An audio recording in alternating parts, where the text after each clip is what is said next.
guys, Sunday Bonani and welcome back to my channel. My name is Prim if you're new around here. DJ Mer. We are homeowners. I'm so happy. So you guys already know that I've touched on this journey a little bit. I've shared some content around living with in-laws and how I found that. I've shared some content around saving, and I think there's still like quite a few things that I want to share and highlight as well. It's been a long journey. For those of you that kind of follow me and keep track with some of the stuff that I share, it's been about 2.5 years living with the in-laws, and the journey of actually sort of starting to prepare really started maybe 3 years ago, and that inspired me to make the decision to move and consider how we were kind of spending our money, having had a new child, and what I wanted our journey to be and what we were looking to achieve.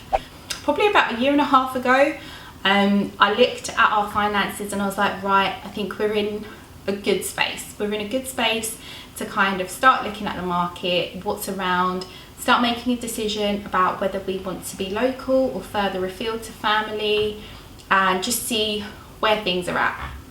So we were able to kind of make our decisions there, and I'll be honest, I think for me being near family is a key thing, and that was an easy decision for me to make.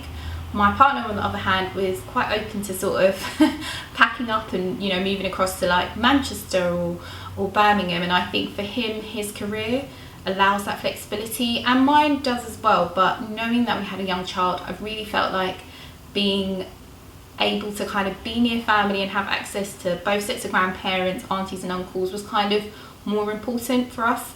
So that idea of quality of life really drove me to make my decision. So once we were both aligned about staying local, we had to kind of then start thinking about, what does it mean to buy, like trying to understand how you can kind of get a mortgage. And for me, I think I already had that financial understanding of what it is to be credit worthy, having good credit, the steps that I needed to take to kind of be in the best position. But actually, once you start going to talk to high street lenders and understanding exactly what they want, it kind of makes you think, oh, that's a lot. So for me, that gave me a wake-up call. And one of the tips that I would say for anyone that's thinking about investing in a property or becoming a homeowner is to actually have candid conversations with personal advisors in the bank. That's what they're there to do, to kind of give you ideas about how you can kind of better manage your money or make the most of what you have. And they can also give you some information on schemes and options that are available to you, like on a national level. So for example, from shared ownership, help to buy, and all the different schemes and things like that, especially for first time buyers. Then we went on to have conversations together again as a couple about what we wanted to do and setting targets and stuff like that. And you guys know I've touched on that before, and I feel like in reflection it feels like yesterday where I was like, right, I need to get my house in order, I need to do this, that and the third, and all of that journey. So really sort of fast forward to about, I want to say February was when, Feb was when I really got serious about what I wanted to do, and I was looking at the local area and what was available, and I felt really inspired at the time. I was like, right, I think we can actually make it to get that thing that we want. And at the time we were looking at traditional properties. Now what happened was obviously the global pandemic, boom, like overnight things had changed, things had adapted, and we'd got to a point where we were really happy with the amount that we had in our savings. So we were really keen on making sure that whatever we use, we still have a decent amount left. Now overnight mortgages went from 10% to 15%. In some cases it was 20% deposits for traditional properties, and instantly it's like a rug was pulled from under our feet, because it just literally became like a thing of we would have to literally stay at home again for another 2 years to get to that point. And obviously that wouldn't be a problem, but we just felt like we had sort of worked so hard to get to this point. So we started exploring other avenues, and we were looking at things like shared ownership and help to buy, and help to buy definitely appealed as our best option because it's that 100% ownership element. So then we explored what was available in our area. Now if you guys know or don't know already, with the help to buy scheme that's here in the UK, that only applies to new builds. So we were able to find something that we were really happy with in terms of size. Now in between all of that, I'll be honest, there were a few places that I'd seen and we were kind of late to register. So you know, you're able to then maybe get a property on a plot that you're not so happy with, like positioning and things like that.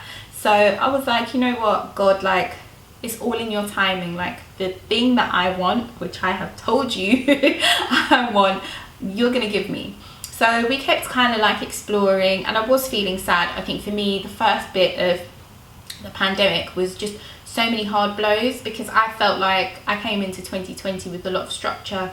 There were things that I was focusing on, like I was really adamant about sorting out my driving. I was in a good space with my savings. I was really inspired to make sure that I could be in a good space with supporting our little one. Again, I've mentioned some of the journey there with speech therapy. So I feel like I had things aligned, then suddenly things just flipped overnight. In the last 6 months, I found something that I really loved. I found some representation through a broker and some legal representation as well, so that we could kind of gear up the process. And I think for me, with the Help to Buy, and I can go into it in another video in more detail, you know, I was ready to reserve. I knew exactly the type of thing I wanted. So when they were released, the properties that were being built, because a lot of the time people purchase while it's still not completed. So completion is literally the building standing, but sometimes you will literally pay for it and you can see the bricks and the steel framing or whatever. So that's kind of the option that we went for.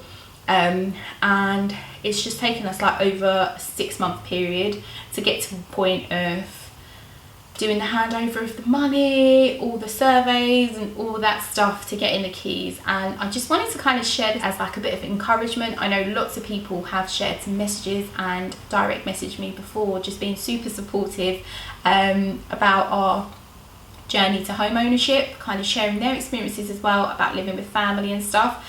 And I just wanted to kind of encourage people to say it's possible. As time progresses, I'm sure you'll see snippets of the home as I share day in the life videos and different things like that. And I'm just so looking forward to kind of being on this new chapter as a young family.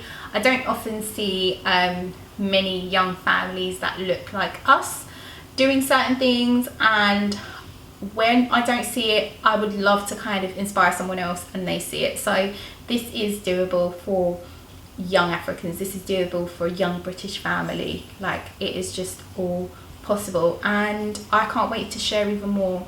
So I hope I'll see you guys in the next video. Take care, guys. Thanks. Bye.